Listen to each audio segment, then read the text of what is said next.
بسم الله الرحمن الرحيم الحمد لله رب العالمين والصلاة والسلام على سيدنا محمد وعلى آله وصحبه أجمعين.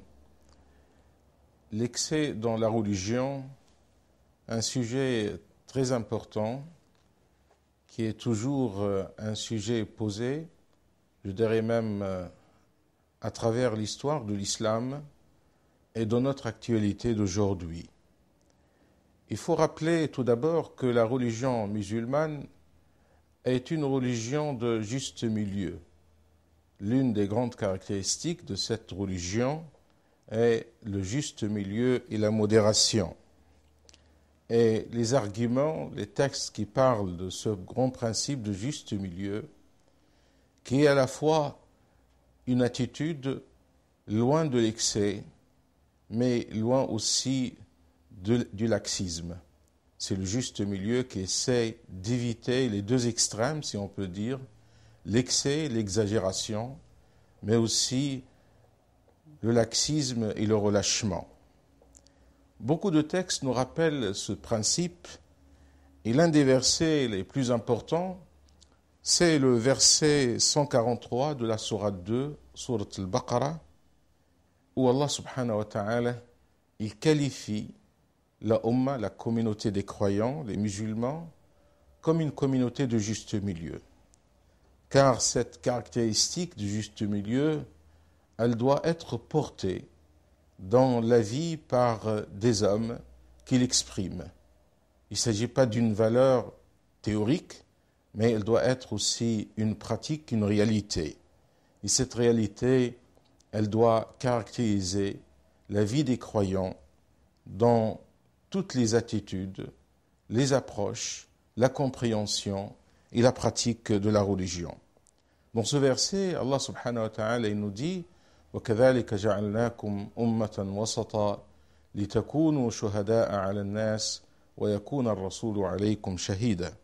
Et aussi nous avons fait de vous une communauté de juste milieu pour que vous soyez témoins aux gens, comme le messager sera témoin à vous.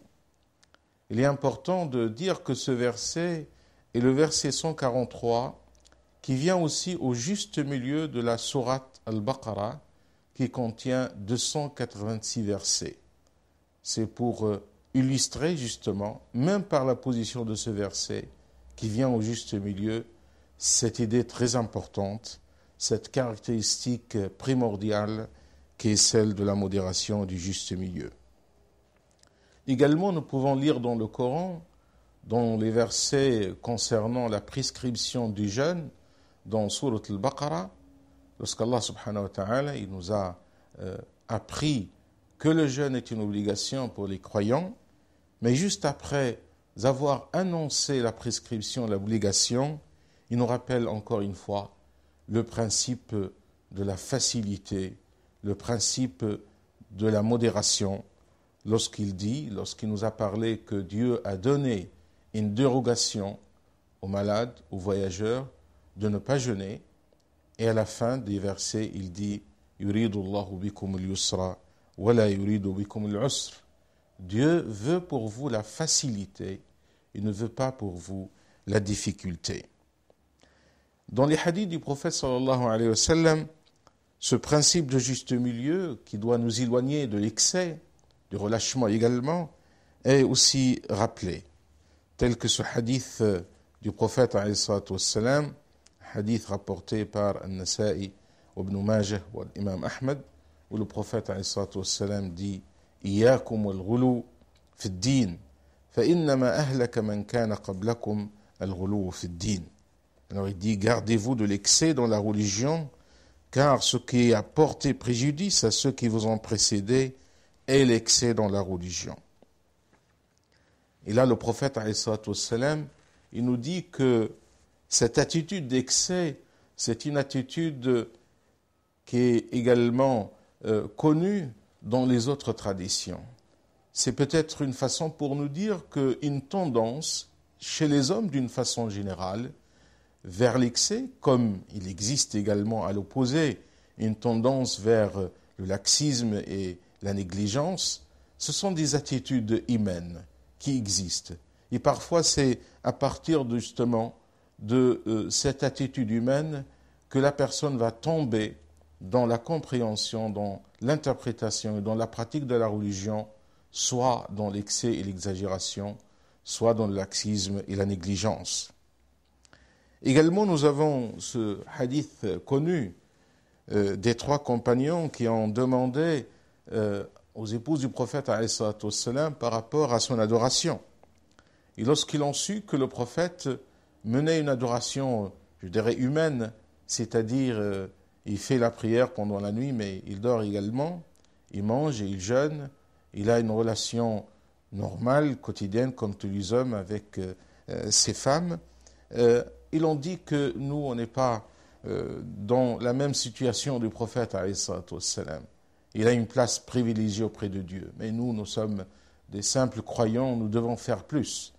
L'un d'eux, il a dit qu'il va jeûner tous les jours, sans arrêt.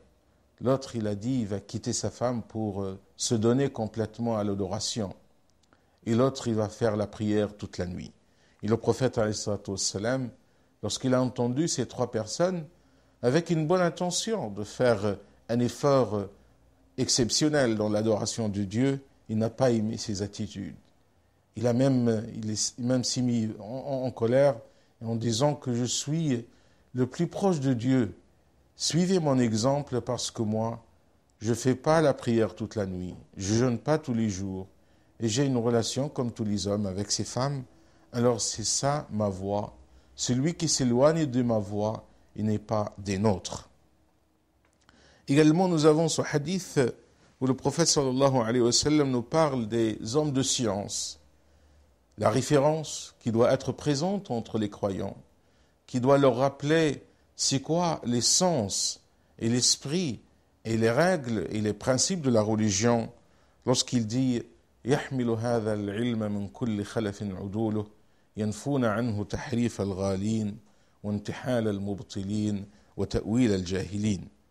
Alors il rappelle dans ce hadith la responsabilité des savants qui représentent justement cette référence vivante, puisque les savants de l'islam sont présents à travers toutes les générations. Alors il a confié en quelque sorte, il a déterminé à ces savants 3 missions essentielles pour défendre la religion contre ce qu'il a appelé la dénaturation des excessifs, c'est-à-dire ceux qui cherchent l'excès et qui vont par cette attitude d'exagération et d'excès dénaturer malheureusement l'esprit et la réalité de la religion. Contre, deuxièmement, l'invention des faussaires. Et là, c'est une autre attitude opposée à la première, parce qu'il y a des gens qui cherchent l'exagération avec une intention peut-être sincère, mais leur attitude reste toujours une attitude refusée, invalide. Et la deuxième position, c'est ceux qui cherchent à inventer pour justement entrer la confusion dans la religion. Et troisième danger, il a dit, ils vont défendre la religion contre l'interprétation des ignorants. Voilà ce hadith qui, encore une fois, nous enseigne qu'il est de la responsabilité des savants, justement, de rappeler ce principe de modération et du juste milieu. Un autre hadith également, qui est rapporté par Abu Ya'la, et c'est Anas ibn Malik, le compagnon, qui nous a cité ce hadith, où le prophète sallallahu alayhi wa sallam, il met en garde toute la communauté des croyants en leur disant « La tushaddidu ala anfusikum fayushaddada alaykum » Il ne faut pas chercher la difficulté, parce qu'à force de chercher cette difficulté, vous allez être justement dans une situation que vous ne pouvez pas supporter.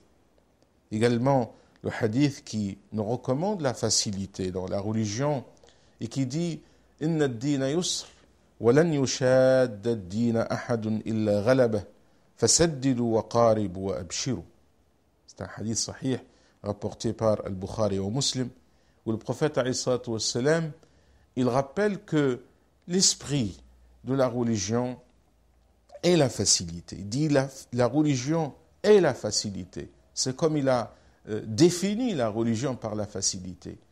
La religion, contrairement à ce que beaucoup de gens peut-être parfois pensent, ce n'est pas la difficulté. Mais au contraire, la religion est venue pour aider l'homme dans sa dimension humaine, pour vivre dans l'équilibre, dans la sérénité. Alors il dit, la religion est la facilité. Et c'est lui qui cherche dans la religion la difficulté, parce qu'il veut opter pour des avis difficiles parfois, il sera vaincu. C'est-à-dire, il ne pourra pas supporter justement d'être toujours sur la règle de la rigueur et de la difficulté. Alors il dit, essayez d'atteindre vos objectifs, sinon essayez de rapprocher au maximum à ces objectifs et soyez toujours optimistes. Saddidu wa qaribu wa abshiru. Il est vrai que lorsqu'on agit dans la vie d'une façon générale, on essaie toujours d'atteindre l'objectif, le but. Mais si vous ne pouvez pas l'atteindre, essayez de rapprocher au maximum.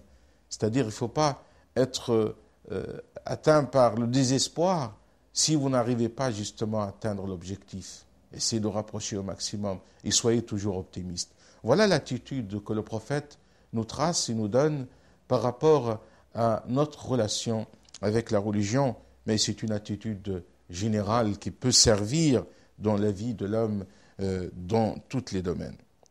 Alors si on essaie d'observer un petit peu les attitudes excessives dans la religion, que malheureusement quelques croyants y tombent dans ces attitudes et de ce fait, malheureusement, ils ne respectent pas ce que le prophète sallallahu alayhi wa sallam nous a recommandé lorsqu'il dit « Iyakum wal ghulu » faites attention, gardez-vous de l'excès.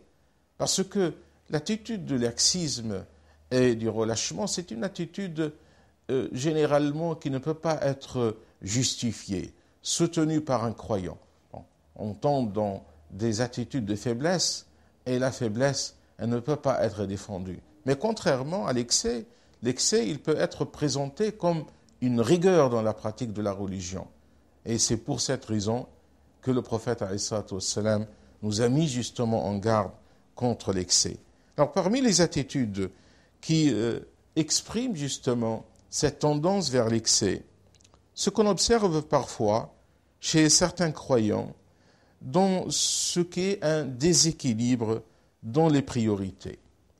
Dans la religion musulmane, les savants ont parlé de ce qu'ils ont appelé fiqhu maratib al-ahkam, c'est-à-dire la science ou la connaissance relative à l'hiérarchie dans les prescriptions.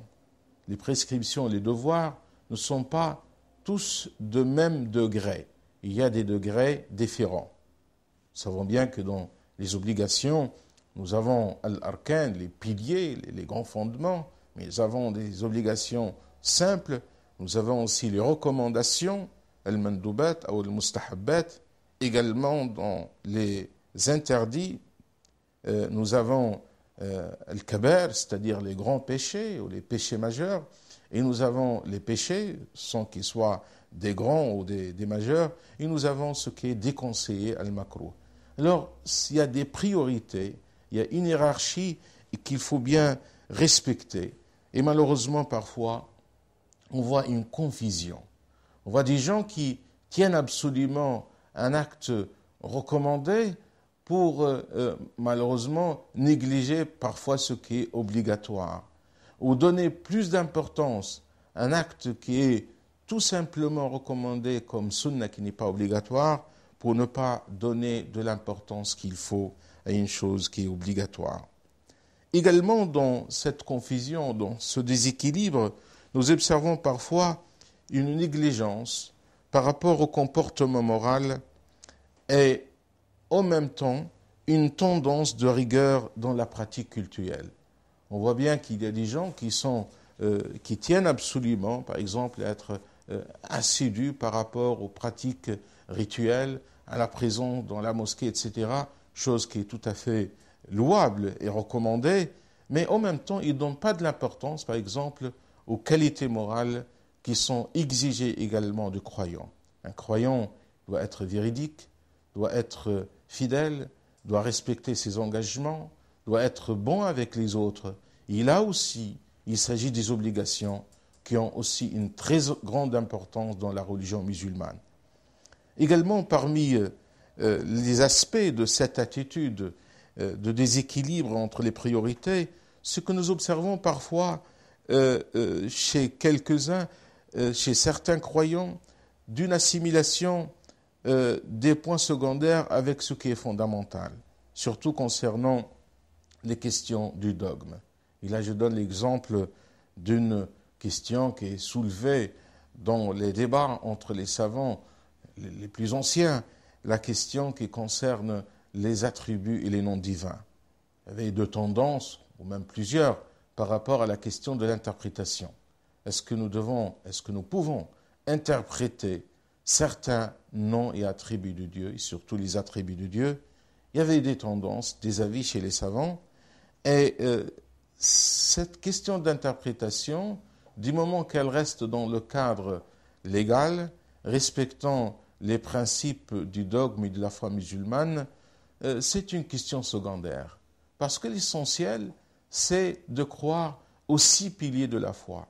La foi, les savants nous disent, il y a al-usul wal-furu', il y a les fondements, il y a des questions de détail. Il ne faut pas assimiler ce qui est fondamental avec ce qui relève du détail. Et malheureusement, c'est une attitude parfois d'excès. Et là, on va prendre même une position d'une personne qui adopte un avis concernant ces questions secondaires et qu'on va le blâmer parce que, à l'avis ou selon l'avis de ceux qui font cette confusion entre les questions fondamentales et les questions de détail, il est complètement dévié de la bonne croyance ou de la foi telle que l'islam a précisé. Parmi les attitudes également d'excès est dans le fait d'adopter exclusivement un avis ou une interprétation, que ce soit concernant les questions de l'aqida, du dogme, ou les questions du droit, al-fiqh ou la jurisprudence, alors que cet avis, c'est un avis parmi d'autres, qui sont bien sûr possibles et qui sont également des avis légaux, et prétendre que l'avis que la personne a choisi est uniquement la vérité. C'est dans cet avis que réside uniquement la vérité. Malheureusement, cette attitude, elle est souvent confortée par une lecture littéraliste des textes, qui refuse justement la diversité d'opinions au nom d'une conformité exigée au texte. C'est-à-dire, ils vont vous dire, il faut se référer au texte, règle qui est tout à fait reconnue par tous les savants de l'islam, mais le fait de se référer au texte ne veut pas dire que toutes les interprétations doivent tomber en fin de compte dans un seul avis et unique. Mais il y a des textes qui se prêtent eux-mêmes à des interprétations multiples. Et c'est justement à partir de ces textes-là que nous retrouvons des avis différents des savants. Alors, on ne peut pas imposer justement un avis en rappelant que le musulman doit respecter les textes. Bien sûr, le musulman, le croyant, doit respecter les textes du Coran et de la Sunna. Mais parfois, ce qu'on veut imposer, ce n'est pas le texte, mais c'est une interprétation du texte. C'est une compréhension qui est possible parmi plusieurs interprétations qui sont là, et on veut l'imposer au nom du respect des textes. Une autre attitude également d'excès qui se manifeste dans la négligence des avis des savants et des écoles juridiques au nom d'un retour direct aux sources. Nous avons aujourd'hui ceux qui nous disent que les sources de l'islam, à savoir le Coran et la Sunna, nous devons revenir directement et nous devons dépasser tous les avis, tous les commentaires, toutes les interprétations des savants. Et parfois, ces gens-là, ils nous disent, ou ils répètent une parole qui est dite par les grands savants de l'islam lorsqu'ils parlent, lorsqu'ils essaient de critiquer, de voir les avis des autres savants en disant « Hum rijalun wa nahnu rijal ». Ce sont des hommes et nous sommes aussi des hommes. C'est-à-dire pour se donner la légitimité d'avoir et de poser des avis nouveaux qui peuvent être différents de ce qui est dit. Mais ce que les savants disent, ce sont des savants qui ont la science, qui ont la compétence de juger, d'évaluer les avis des autres et de proposer parfois des avis qui sont différents. Il n'est pas à la portée d'une personne qui n'a pas de connaissance en matière de la religion pour nous dire « Hum rijalun wa nahnu rijal », parler des savants alors qu'il n'a pas le degré de la science qui est demandé, et pour nous dire à la fin que tous ces avis n'ont pas d'importance. Le plus important, c'est de revenir directement aux sources. Mais ces savants-là, ils sont revenus également aux sources. La règle est établie chez tous les savants de l'islam que le Coran et la Sunna représentent des sources fondamentales qu'il faut respecter. Parmi également les attitudes d'excès, ce refus de reconnaissance de l'ensemble des savants de la Ummah et à travers les générations et donner une exclusivité qui n'est pas fondée, de référence à quelques savants. Et parfois, on va accorder cette référence à 2 ou 3 savants pour dire que ce sont les seuls qui ont bien compris la religion, qui peuvent prétendre présenter une interprétation ou une compréhension authentique de l'islam. Et malheureusement, cette attitude aujourd'hui, on la voit chez certains croyants qui s'interdisent d'écouter des savants ou de suivre des cours des savants ou de lire des livres que pour certains 2 ou 3 qui ont bien compris la religion. Et malheureusement, cette attitude, c'est une attitude réductrice de ce que l'islam a produit à travers les générations des grands savants. Et d'ailleurs aussi, cette attitude, malheureusement, elle s'oppose à ce que le prophète sallallahu alayhi wa sallam a bien précisé lorsqu'il dit qu'à travers les générations, il va y avoir toujours des savants qui vont porter la vérité de la religion dans toutes les époques et dans toutes les générations. Le hadith où le prophète sallallahu alayhi wa sallam il dit لا تزال طائفة من أمتي ظاهرين على الحق لا يضرهم من خالفهم حتى يأتي أمر الله وهم على ذلك. Il y aura toujours un groupe de savants qui sont là, qui vont présenter la vérité de la religion et ils vont toujours persister dans cette attitude d'enseignement, d'éclaircissement des principes de la religion. Alors, on ne peut pas réduire justement ce grand nombre de savants qui ont représenté une richesse considérable dans la pensée islamique depuis 14 siècles pour se référer uniquement à 2 ou 3 savants qui représentent la vérité de la religion. Ceux qui croient ça, malheureusement, ils tombent dans une attitude d'excès. Parmi les attitudes d'excès également, c'est dans le fait d'essayer de faire renaître des anciennes polémiques qui sont dépassées concernant des sujets essentiellement des dogmes.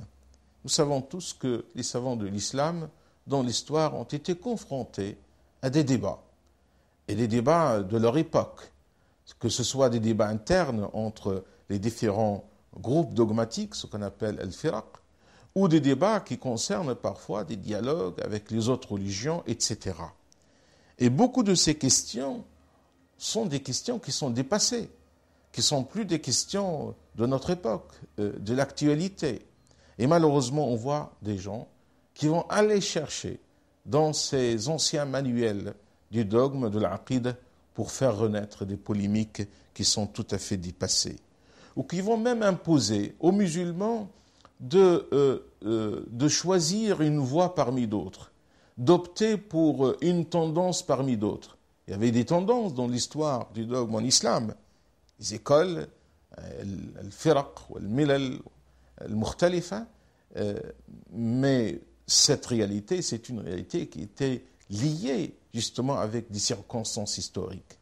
Demander aujourd'hui à un musulman de se positionner, par exemple, par rapport à l'école ash'arite ou la tendance salafite, c'est une façon pour renaître justement des débats dépassés.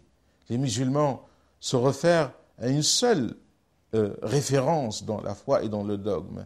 S'il y avait des divisions dans l'histoire, ce sont des divisions justifiées par des circonstances dépassées. Alors il est de l'excès justement de remettre de nouveau, de revivre de nouveau ces polémiques et de pousser les musulmans, d'imposer aux musulmans de se positionner par rapport à des débats qui sont dépassées.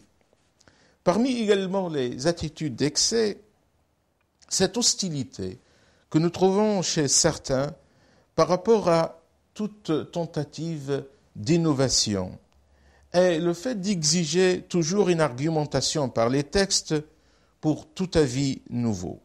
Et malheureusement, on oublie tout d'abord que la religion musulmane, et surtout lorsqu'on parle du droit, la jurisprudence, elle a lissé une bonne partie qui n'est pas concernée par les textes. Ce que les fuqaha appellent « mantaqat al-afu al-matruka qasdan », c'est-à-dire la partie qui n'était pas codifiée par la religion et laissée justement à l'interprétation. Et les savants aussi sont tous d'accord que le principe de l'maslaha, l'intérêt, il doit conduire notre réflexion, surtout lorsqu'il n'y a pas de texte qui concerne une question bien déterminée. Et la sagesse, comme l'a dit le prophète sallallahu alayhi wa sallam, al-hikmah, dhalatul mu'min, anna wajadaha fahuwa ahaqqu biha. Cette sagesse doit être toujours et vivement recherchée par le croyant, comme le dit ce hadith du prophète. Alors, le fait de demander et d'argumenter, et surtout ceux qui vous disent, si vous dites que cette chose est autorisée et licite, ils vous demandent l'argument. Mais on ne peut pas avancer d'argument pour confirmer le caractère licite d'un acte ou d'une attitude. Parce que le principe de la religion dit « al-aslu fil ashya al-ibah ». En principe, tout est licite. S'il y a interdiction, c'est là où nous devons avancer les arguments qui doivent justifier justement l'interdiction. Parce que l'interdiction n'est que l'exception dans la religion. Tout est autorisé, sauf ce qui est exceptionnellement interdit, et là, nous devons avancer les arguments. Également, parmi les attitudes d'excès, cette facilité qu'ont certains pour taxer les autres, parce qu'ils s'opposent à eux dans des avis qui sont tout à fait possibles, de les taxer par le relâchement, par l'invention et l'innovation interdite dans la religion, et même ils peuvent arriver à les taxer par la mécréance et l'excommunier justement du cercle des croyants. Malheureusement, c'est une attitude d'excès. Également, parmi les attitudes d'excès, le fait de prétendre que la Ummah, la communauté des croyants, est tombée, toute la Ummah, dans la déviation, sauf un seul groupe. Et ils vont se désigner comme ce groupe sauvé, en se basant sur le fameux hadith qui parle que l'Ummah va se diviser en 73 groupes. Et ce hadith, déjà, les savants ont une interprétation par rapport à sa chaîne de transmission, et pas un hadith qui est authentique avec un consensus général entre les savants en la matière d'authenticité des hadiths, mais aussi le hadith, même si on le prend comme un hadith sahih, il parle de al-ummah, taftariqu ummati. Alors il a désigné tous les groupes, même ceux qui vont s'éloigner un petit peu de la voie médiane de la religion, ils restent quand même dans le cercle de la ummah. Alors on ne peut pas prétendre aujourd'hui que tous les musulmans, la grande majorité des musulmans, se sont complètement éloignés de la vérité de la religion, et c'est seulement un petit groupe qui reste sur la bonne voie. Aussi, parmi les attitudes d'excès dans la religion, ce rapport conflictuel avec l'autre, qui est différent ou qui est opposé. Et en se basant souvent sur des textes qui évoquent les cas exceptionnels. Il est vrai que le Coran, il a évoqué des cas, mais c'est des cas d'exception, dans les cas d'affrontation, de guerre. Et malheureusement, nous trouvons aujourd'hui des gens qui vont utiliser ces textes, qui parlent des cas bien exceptionnels pour généraliser ces attitudes dans les rapports et les relations avec les autres. Il s'agit malheureusement d'une vision hétéroïde qui veut éliminer toutes les possibilités de vivre ensemble en réduisant les rapports entre les hommes à la seule dimension de la croyance. La croyance, bien sûr, la foi représente un lien de rapprochement, représente le principe de la fraternité entre les croyants, mais l'islam, il n'a pas exclu, à partir de la fraternité musulmane, ce que les savants ont aussi appelé la fraternité humaine, al-ukhuwa al-insaniya. Les hommes, dans leurs relations, la relation ne doit pas être réduite à la simple dimension de la foi. La foi est quelque chose d'important, mais les gens ils peuvent toujours revendiquer une fraternité humaine qui les lie entre tous les hommes, quelle que soit leur spécificité religieuse et leurs convictions. Voilà quelques attitudes d'excès qu'on doit éviter pour rester justement sur la voie recommandée par notre prophète lorsqu'il nous a dit « Iyyakum wal ghulu » faites attention, gardez-vous de l'excès parce que ça peut vous éloigner de la bonne voie. Wassalamu alaikum wa rahmatullahi wa barakatuh.